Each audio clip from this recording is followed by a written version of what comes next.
Hi, I'm Dan from themeparknut.com, and today we're going to rant about Pixar Pier.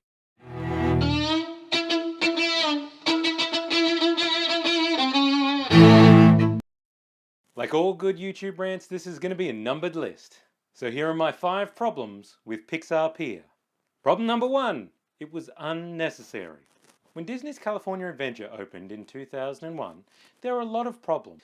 Paradise Pier, the section that was themed to a modern seaside amusement park, was a little bit soulless. In 2008, the area was given a makeover as part of their rejuvenation of the park and was rethemed to a Victorian era amusement park like 1920s. This, plus the addition of Toy Story Mania, really solved the problem of Paradise Pier. Problem number 2, it only lost half of its theming.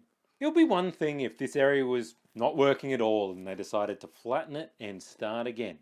But that's not what's happened here. Retheming an area without it really taking any of it away is quite a strange choice. The overarching style of the area hasn't changed, but the theming has. They even had to split off part of Paradise Pier into the new Paradise Gardens, whatever it's called, so that they didn't have to retheme a couple of rides and a couple of attractions.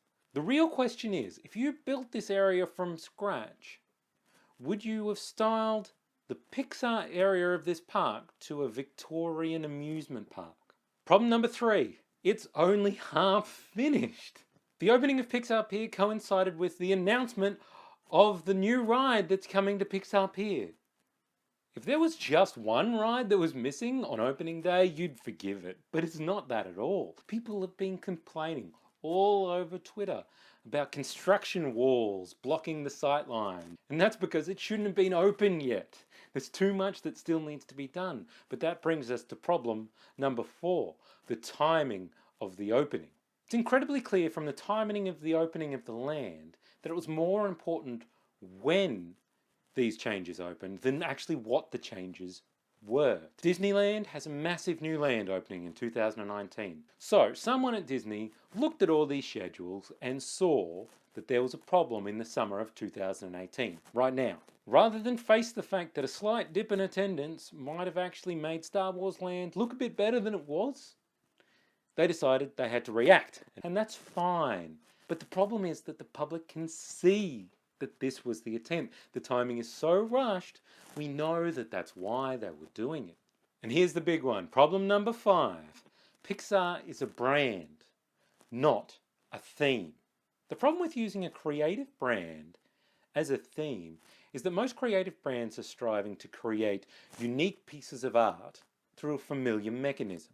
So Pixar, for example, make dramatic children's movies through computer animation, and they're fantastic at it.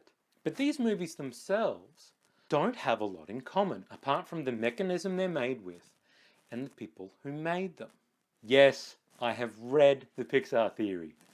It doesn't help us in this particular case. When you have all these unrelated movies and you're trying to get them together in a small space like a theme park land, you're going to have a problem with cohesion. A whole brand for a park is totally viable because you then get space between the lands where you can transition from one IP or theme or whatever you want it to be into the next. The problem with doing it in a land is that you don't have space to manage these transitions. They're right up against each other. And that's the big problem with Pixar Pier. It lacks cohesion, partly because it's still holding on to some of its old theming, but also because it's using a brand at the wrong scale. Does that mean Pixar Pier won't be successful? In the short term, of course not. Disneyland Resort is going to get an attendance bump that's going to push them this summer a little bit higher than they would have been without Pixar Pier. But in the long term, thanks for listening to my rant on Pixar Pier. If you have any comments or questions, particularly if you disagree with me, put them in the section down below. If you want to argue with me on Twitter, @ThemeParkNut, and my blog is themeparknut.com. Don't forget to subscribe, and until next time, cheers.